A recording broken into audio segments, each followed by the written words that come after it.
أعوذ بالله من الشيطان الرجيم بسم الله الرحمن الرحيم أفمن وعدناه وعدا حسنا فهو لاقيه كمن متعناه متاع الحياة الدنيا ثم هو يوم القيامة من المحضرين ويوم يناديهم فيقول أين شركائي الذين كنتم تزعمون قال الذين حق عليهم القول ربنا هؤلاء الذين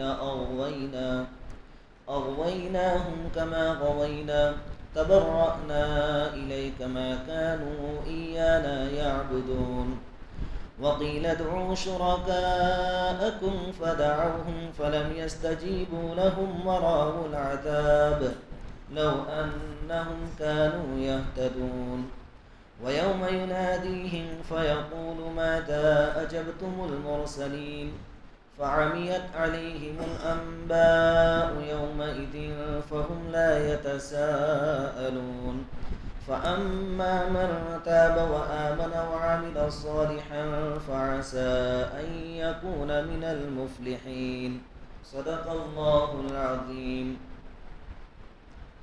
سورہ قصص کی آیت نمبر 61 سے لے کر 67 تک کی آپ کے سامنے تلاوت کی گئی ہے۔ ان آیتوں کا ترجمہ یہ ہے، کیا وہ شخص جس سے ہم نے اچھا وعدہ کر رکھا ہے پھر وہ اس کو حاصل کرنے والا بھی ہے، اسی شخص کی طرح ہے جس کو ہم نے دنیاوی زندگی کا چند روزہ فائدہ دے رکھا ہے اور پھر وہ قیامت کے دن پکڑ کر لایا جائے گا، اور جس دن اللہ تعالیٰ ان کو پکار کر کہیں گے کہ میرے وہ شریک کہاں ہیں جن کے شریک ہونے کا تم لوگ دعویٰ کیا کرتے تھے، تو جن لوگوں پر خدا کا فرمان ثابت ہو چکا ہوگا وہ اقرار کریں گے، اے ہمارے پروردگار، یہی لوگ ہیں جن کو ہم نے بہکایا، ہم نے ان کو بھی اسی طرح بھٹکایا جیسے ہم خود بھٹکے ہوئے تھے، ہم آپ کے سامنے ان سے بیزاری کا اظہار کرتے ہیں، وہ ہماری پوجا نہیں کیا کرتے تھے۔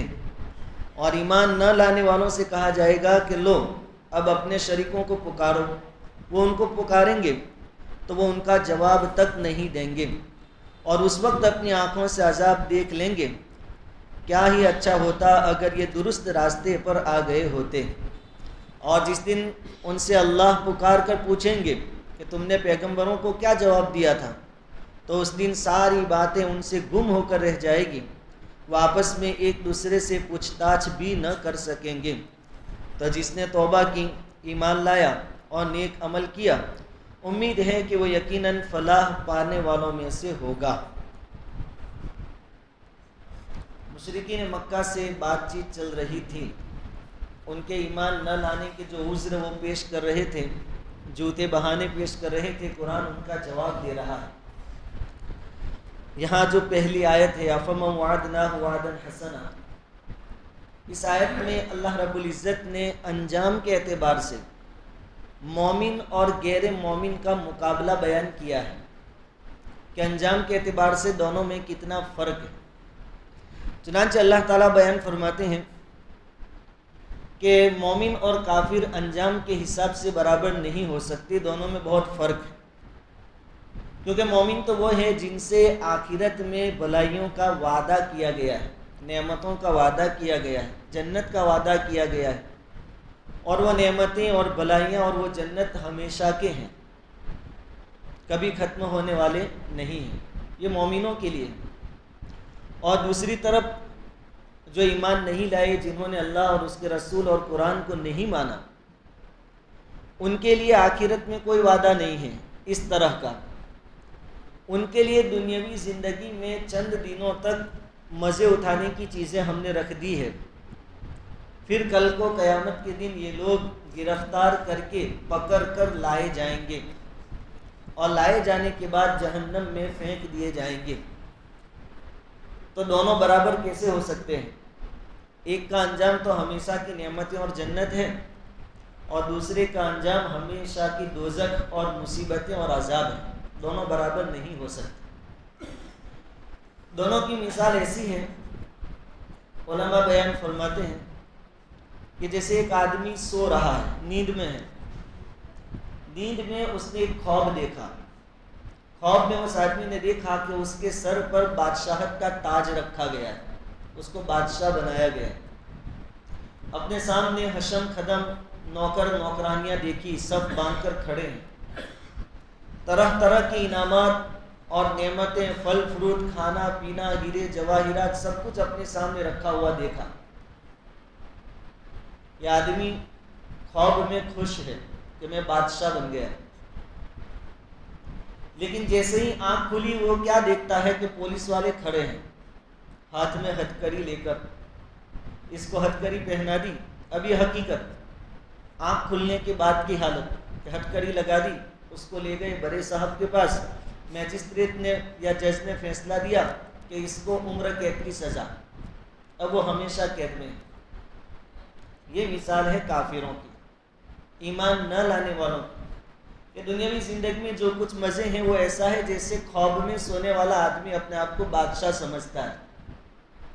جیسے ہی آنکھ کھلی، یعنی جیسے ان کی آخرت کی آنکھ کھلے گی، یہ لوگ فرشتے ان کو گرفتار کر کے جہنم کے سامنے رکھ دیں گے، اللہ کے حضور ان کو پیش کر دیا جائے گا اور اللہ کی طرف سے فیصلہ ہوگا کہ ہمیشہ کی جہنم۔ ان کی مثال ایسی ہے۔ ان کے مقابلے میں جو لوگ ماننے والے ہیں، ایمان والے ہیں، ان کی مثال کیسی ہے کہ ایک آدمی نیند میں خواب دیکھ رہا، خواب میں اپنے آپ کو پریشانیوں میں دیکھا، مصیبتوں میں دیکھا، خواب میں پریشان ہوا، لیکن جیسے ہی حقیقت میں آنکھ کھلی دیکھا کہ اس کو تو بادشاہ بنا دیا گیا، اس کے سر پر تو تاج رکھ دیا گیا، نوکر حشم خدم سب اس کے سامنے سب باندھ کر کھڑے ہیں، طرح طرح کی نعمتیں ہیں اور ہمیشہ کے لیے بادشاہ بنا دیا گیا۔ یہ مثال ہے مومنوں کی۔ وہ جو انہوں نے خواب میں تکلیفیں دیکھی وہ دنیا کی تکلیفیں ہیں، اس کی مثال ایسی ہے جیسے دنیا کی تکلیفیں کہ تھوڑے دنوں تک جب تک زندہ رہیں گے ان کو تکلیفیں برداشت کرنی ہیں، اس کے بعد جیسے ہی آخرت کی آنکھ کھلے گی ان کا ٹھکانہ ہمیشہ کی نعمتیں ہیں، ہمیشہ کی جنت ہے۔ جب دونوں گروہ کا یہ حال ہے کہ ایک ہمیشہ کی راحت میں ہوگا، ایک ہمیشہ کے نقصان میں ہوگا، تو یہ دونوں گروہ برابر نہیں ہو سکتے، دونوں میں کھلا فرق اللہ تعالیٰ نے مومن اور غیر مومن میں فرق کر دیا۔ اس آیت میں ایمان والوں کو بھی اس بات کی طرف اشارہ کیا گیا ہے کہ اللہ کو نہ ماننے والوں کے پاس جو کچھ بھی مال و دولت ہوتی ہے ان کی طرف للچائی نگاہ سے نہ دیکھے، حسرت کی نگاہ سے نہ دیکھے کہ اللہ نے کتنا دے رکھا ہے، کیونکہ یہ تو ابھی خواب کی دنیا میں ہے۔ حقیقت کے اعتبار سے جیسے ہی آخرت کی آنکھ کھلے گی یہ سب ان کے پاس سے چھین لیا جائے گا دنیا کا، اور آخرت میں ہمیشہ ان کو بھگتنا پڑے گا۔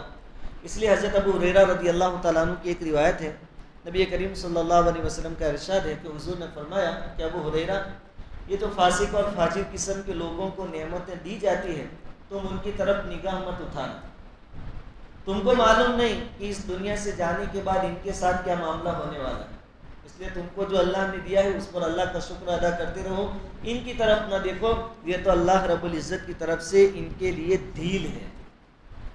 اس آیت میں اللہ تعالیٰ نے دونوں پارٹی، دونوں جماعتوں کے درمیان فرق بیان کیا۔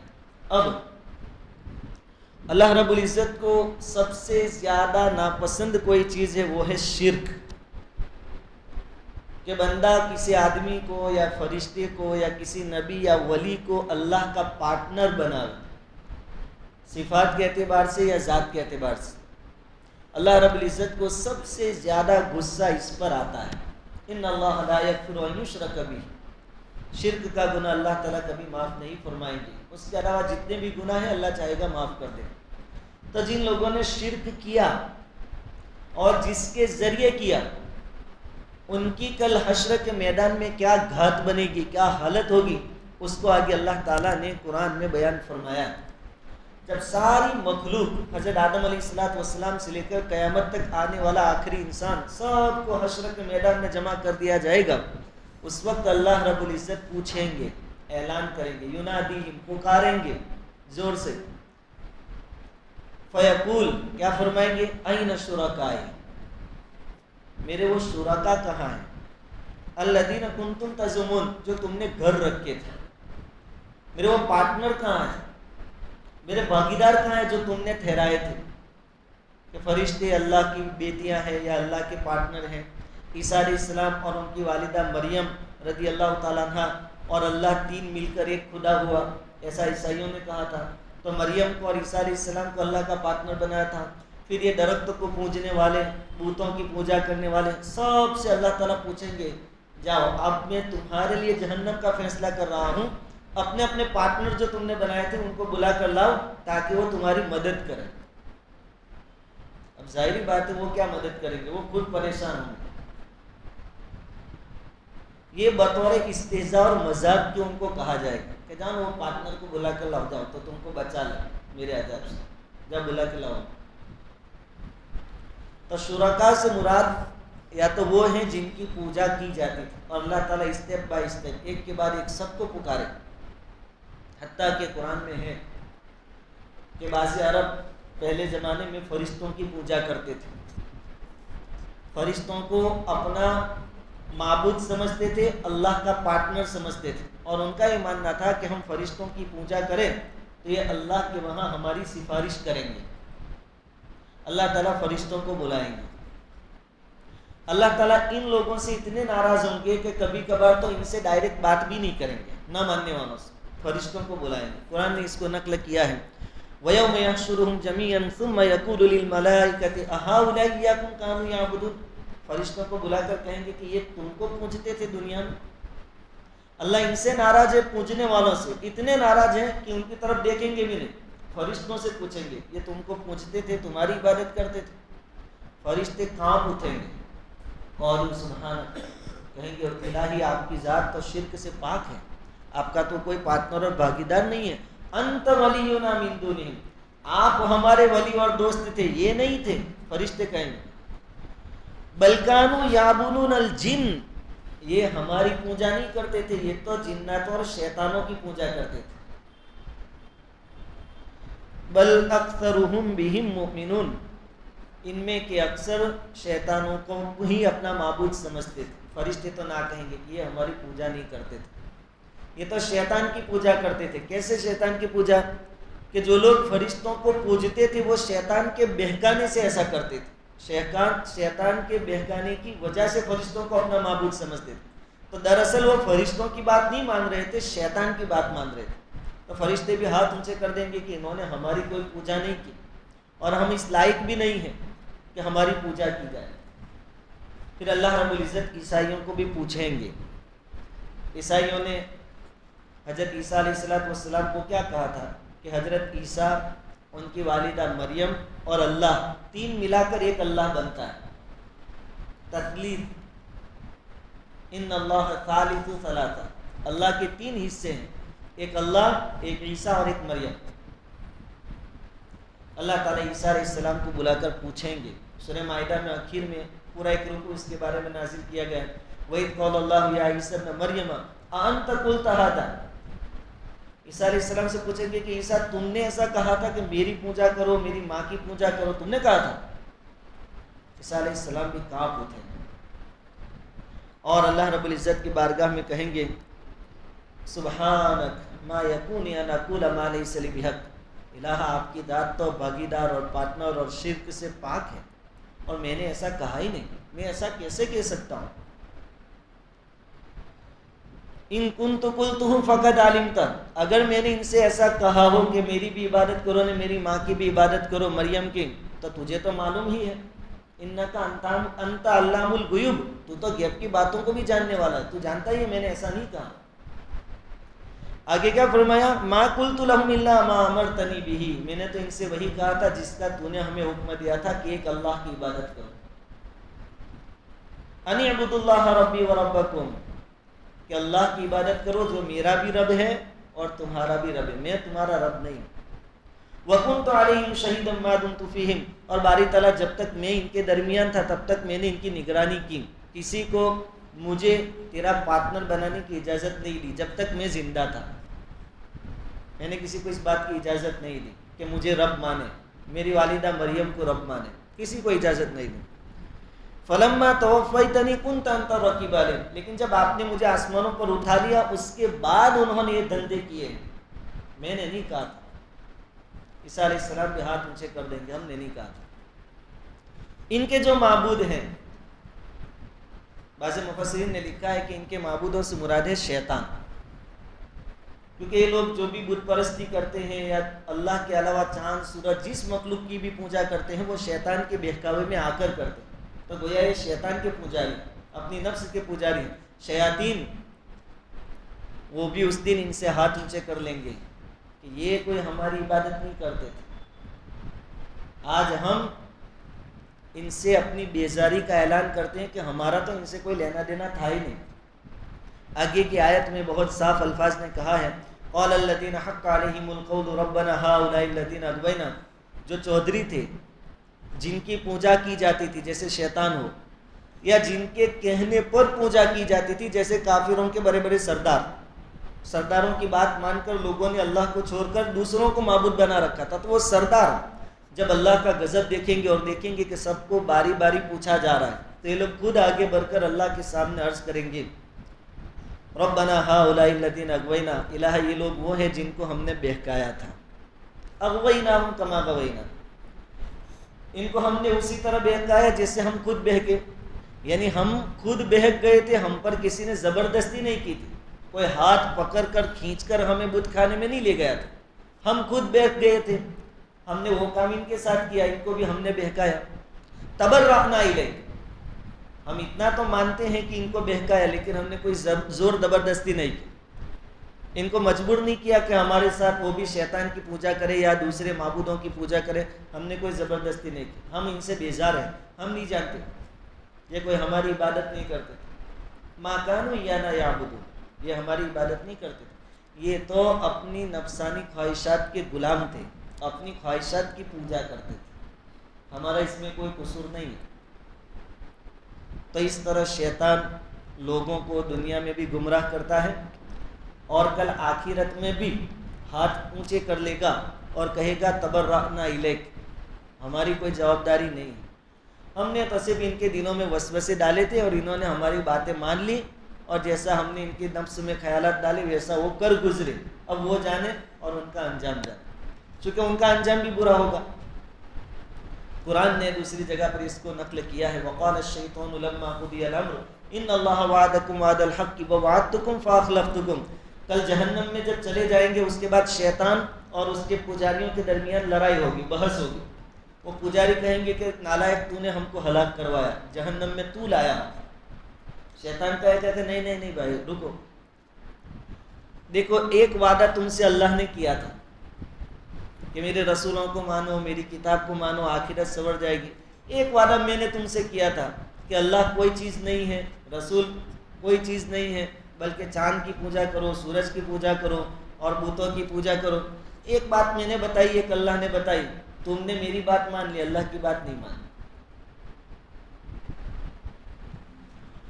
پھر میں نے تم پر کوئی زبردستی بھی نہیں کی کہ تمہیں ہاتھ پکڑ پکڑ کر یا مار مار کر ایسی چیزوں پر میں نے تم کو مجبور کیا ہو، ایسا بھی نہیں، میں نے تو تم کو بہکایا اور تم بہک گئے، ما انا بمصرخکم وما انتم بمصرخی فلا تلومونی ولوموا انفسکم، مجھے برا بلا مت کہو، اپنے آپ کو کوسو کہ تم کیوں چلے آئے، صرف وسوسہ ڈالنے پر بات مان لی اور اللہ کو چھوڑ دیا، اور تمہارے سامنے تو نبی تھے سچ بات بتانے والے، تم نے ان کی آواز بھی نہیں سنی اور خالی دل میں جو خیال آتا ہے اس پر عمل کرتے رہے۔ فلا تلومونی ولوموا انفسکم، مجھے برا بھلا کہنے سے کوئی فائدہ نہیں، اپنے آپ کو کوسو، قصور تمہارا تھا۔ اس وقت شیطان بھی کہے گا کہ میں تم سے بیزار ہوں، انی بریء منکم، میں نے زبردستی نہیں کی۔ شیطان نے ایسا ہی سلوک مشرکین مکہ کے ساتھ بھی کیا تھا۔ جب مسلمان ہجرت کر کے مکہ المکرمہ سے مدینہ المنورہ پہنچ گئے تو ادھر مشرکین میں بدلے کی آگ سلگ رہی تھی، شیطان نے ان کو بہکایا۔ شیطان نے کیا کہا کہ یہ مسلمان یہاں سے گئے ہیں، گھر بار سامان سب کچھ چھوڑ کر گئے ہیں، ان کی تعداد بھی اتنی ہے نہیں، مالی اعتبار سے بھی پریشان حال ہے، ایک کام کرو تم اس کے اوپر حملہ کرو، مسلمانوں کے اوپر۔ تو یہ لوگ تیار ہوئے کہ سب جمع ہو کر مسلمانوں کا کام تمام کر دیں، نام و نشان مٹا دیں، بہت بڑا لشکر تیار کیا، گھوڑے سواروں کے ساتھ، ہتھیاروں کے ساتھ. اس وقت شیطان ان کے درمیان سراقہ بن جوشم کی شکل میں آیا تھا. یہ سراقہ بن جوشم جو ہے وہ قبیلہ بنو کنانہ کے سردار تھے، بڑے آدمی تھے. ان کی شکل میں آیا اور شیطان کے ہاتھ میں جنڈا تھا اور سب کو بہت اکسایا، تم ہی جیت جاؤ گے، تمہاری ہی فتح ہوگی، مسلمانوں کا نام و نشان مٹ جائے گا، چلو. اور سب کو اکسا کر بدر کے میدان میں لے آیا. لیکن وہاں پہنچنے کے بعد جب مجاہدین کی صفیں لگی اور سامنے مشرکین کی صفیں تیار ہوئی لڑائی سے پہلے، اس وقت شیطان وہاں سے بھاگا. اور کیا کہہ کر بھاگا؟ جو میں دیکھ رہا ہوں وہ تم کو نظر نہیں آ رہا ہے. انی ارا ما لا ترون، کیونکہ مجھے تو مومنوں کے ساتھ فرشتے نظر آ رہے ہیں. ما لا ترون، تم کو نظر نہیں آ رہے، مار تو تم کو پڑے گی. تو میدان میں لا کر کھڑا کیا شیطان نے اور مقابلے سے پہلے وہاں سے بھاگ گیا. یہ شیطان کی عادت ہے. اسی طرح انسان پر شیطان کوئی زبردستی نہیں کرتا ہے، صرف اس کا کام ہے، اس کی طاقت ہے وسوسے ڈالنا. لیکن لوگ ہیں کہ اس کے بہکاوے میں آ کر اللہ رب العزت کو بھول جاتے ہیں، نبیوں کو اگنور کر دیتے ہیں، اللہ کی کتاب کو بھول جاتے ہیں. اللہ رب العزت پر ایک غضبناک ہوں گے قیامت کے دن، اور سب کو لائن میں کھڑا کر کے پوچھا جائے گا کہ تم نے بہکایا تھا، تم نے بہکایا تھا. یہ لوگ خود آگے آ کر کہیں گے کہ ہم نے بہکایا تھا، لیکن ہم نے زبردستی نہیں کی تھی، یہ تو اپنے نفس کے پجاری تھے، انہوں نے تو اپنی نفسانی خواہشات پر عمل کیا تھا. پھر دونوں پارٹیوں کے بارے میں اللہ رب العزت فیصلہ فرمائیں گے کہ سب کو جہنم میں ڈال دو. عابد اور معبود دونوں دوزخ میں جائیں گے، عبادت کرنے والے بھی اور جس کی عبادت کی گئی وہ بھی، دونوں کو دوزخ میں ڈال دیا جائے گا. دوزخ میں جانے سے پہلے اللہ تعالیٰ پھر ان سے کہیں گے وَقِيلَ ادْعُوا شُرَكَاءَكُمْ، ارے بلاؤ نہیں ذرا وہ اپنے پارٹنروں کو بلاؤ تو کھڑی، تھوڑے مزے بھی لیے جائیں گے ان کے دوزخ میں ڈالنے سے پہلے. بلاؤ. وَقِيلَ ادْعُوا شُرَكَاءَكُمْ فَدَعَوْهُمْ، یہ لوگ پکاریں گے بھی، اے فلاں معبود، اے فلاں معبود، اے فلاں باوا، اے فلاں پیر صاحب، پکاریں گے بھی. فَلَمْ يَسْتَجِيبُوا لَهُمْ، لیکن کوئی جواب دے گا نہیں. باوا نے، پیر نے، سب وہاں کھڑے ہوں گے، باقی کون بولے گا اللہ کے سامنے کہ ہاں چلو تم نے میری بات مانی تھی، آ جاؤ میں تم کو دوزخ سے بچا لیتا ہوں. یہ چیخیں گے، چلائیں گے، رو رو کر پکاریں گے، ارے کہاں ہو تم لوگ، ہمیں بچا لو. فَلَمْ يَسْتَجِيبُوا لَهُمْ، کوئی جواب نہیں دے گا. وَرَأَوُا الْعَذَابَ، اور دہکتی ہوئی جہنم کو اپنے سامنے دیکھیں گے. لَوْ أَنَّهُمْ كَانُوا يَهْتَدُونَ، تو دل ہی دل میں کہیں گے کہ کاش ایمان لے آتے، یہ چکر میں نہ پڑتے تو آج ہمیشہ کے عذاب سے ہم بچ جاتے. اس میں ایک بات یہ بھی ہے کہ شیطان نے بہت سارے لوگوں کو بزرگوں کے نام پر بہکایا. فلاں بہت بڑے اللہ والے ہیں، ان کے مزار پر سجدہ کرو، ان سے مانگو.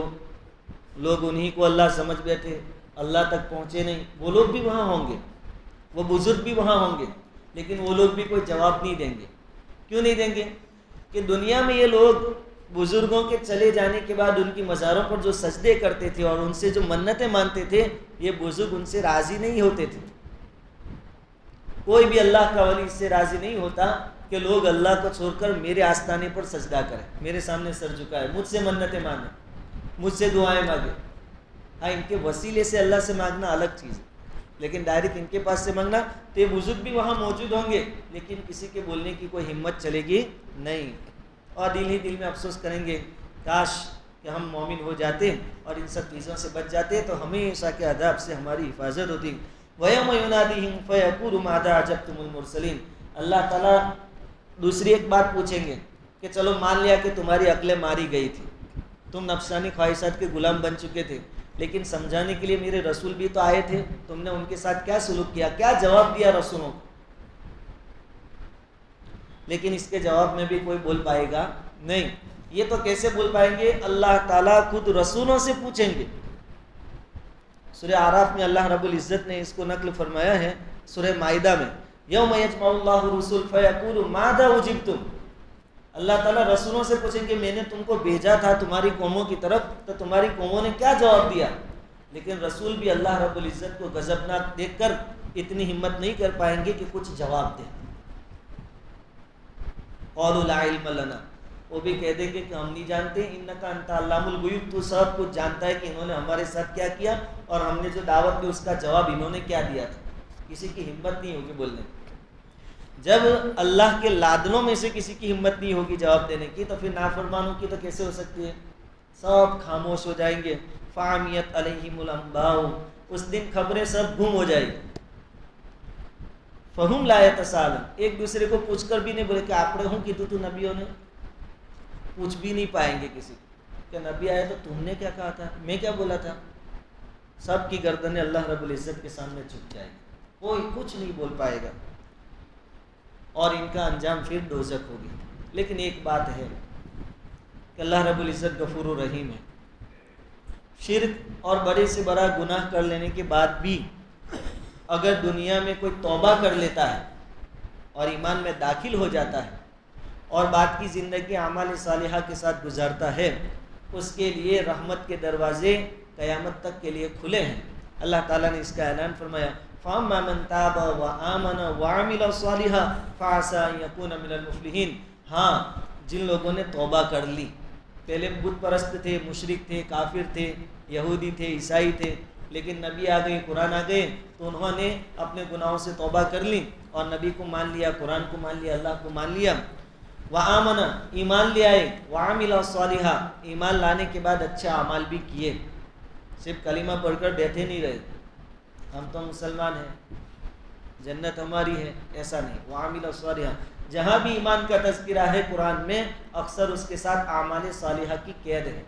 والعصر ان الانسان لفی خسر، تمام انسان نقصان میں ہے، الا الذین آمنوا، لیکن جو لوگ ایمان لائے، وعملوا الصالحات، اور جنہوں نے اچھے اعمال کیے، اچھے اعمال ساتھ میں ہونے چاہیے۔ ان الذین آمنوا وعملوا الصالحات کانت لهم جنات الفردوس نزلا، جو ایمان لائے اور اچھے اعمال کیے، جنت الفردوس ان کا ٹھکانہ ہوگا۔ تو ایمان کے ساتھ اچھے اعمال بھی کیے، فعسیٰ ان یکون من المفلحین، ان کے بارے میں یہ بات یقینی ہے کہ وہ کامیاب ہو جائیں گے۔ یعنی گناہ کرنے کے بعد بھی اگر کسی نے توبہ کر لی، شرک کرنے کے بعد بھی توبہ استغفار کر لیا اور مسلمان ہو گیا، مومن ہو گیا، اور اچھی طریقے سے پھر زندگی گزاری، اللہ تعالیٰ ان کی توبہ کو قبول فرما لیں گے۔ ہاں، شرک کی حالت میں مر گیا، اس دنیا سے رخصت ہو گیا، پھر اس کی معافی کی کوئی چانس نہیں ہے۔ جیسے کہ گزشتہ کل بھی ہم نے سنا تھا کہ چچا ابو طالب اس دنیا سے ایمان کے بغیر رخصت ہوئے۔ اس لیے ہمارے لیے خلاصے کے طور پر یہ بات بہت ضروری ہے کہ اللہ کا جتنا شکریہ ادا کرے اتنا کم ہے کہ اللہ تعالیٰ نے ہمیں ایمان کی دولت دی۔ آج یہ لوگ ہمیں بدنام کرتے ہیں اور فکریں کستے ہیں ہمارے اوپر، لیکن کل ان کا تماشا قیامت کے میدان میں ہم دیکھیں گے، بلکہ دوزخ میں ان کو جو عذاب ہوگا وہ بھی ہمیں موقع ملے گا جنت میں سے کہ آپ کو دیکھنے جانا ہے، تو وہاں باقاعدہ آپ کو دکھایا بھی جائے گا۔ سورہ صافات میں اس کا تذکرہ بھی ہے، دو ساتھیوں کا، ایک مسلمان تھا ایک غیر مسلم۔ پھر جنت میں وہ مسلم پہنچے گا تو اس کو یاد آئے گا کہ میرا ایک دوست تھا، وہ کہتا تھا کہ یہ آخرت کچھ نہیں ہے، اللہ کچھ نہیں ہے، یہ دنیا آٹومیٹک چلتی ہے اور جو کچھ کرنا ہے دنیا میں کر لو، مزے اڑا لو، پھر کوئی زندگی نہیں ہے، کیونکہ مر گئے، پھر جلا دیا، راکھ بن گئی، سمندر میں بہا دیا، پھر دوبارہ کون پیدا کرے گا؟ اس کو یاد آئے گا۔ اللہ تعالیٰ پوچھیں گے کہ دیکھنا ہے کس پوزیشن میں ہے، کہاں دیکھنا ہے؟ 23ویں پارے میں سورہ صافات میں اس کو نقل کیا ہے، اس کو لے جائیں گے دوزخ کے بیچوں بیچ، اس کو دیکھ کر یہ کہے گا کہ اللہ تیرا شکر ہے کہ میں اس کی باتوں میں نہیں آیا، تاج میں بھی اس کی جگہ پہنچا ہوتا۔ اس لیے اللہ تعالیٰ کا شکر ہے کہ اللہ نے ہمیں ایمان کی دولت سے نوازا۔ اب ہماری ذمہ داری ایمان کو بچا کر بڑھا کر لے جائیں۔ اللہ رب العزت ہم سب کو ایمان والی بہترین زندگی اور ایمان والی صحیح عقیدے والی قابل رشک موت نصیب فرماویں۔ درود شریف پڑھیں۔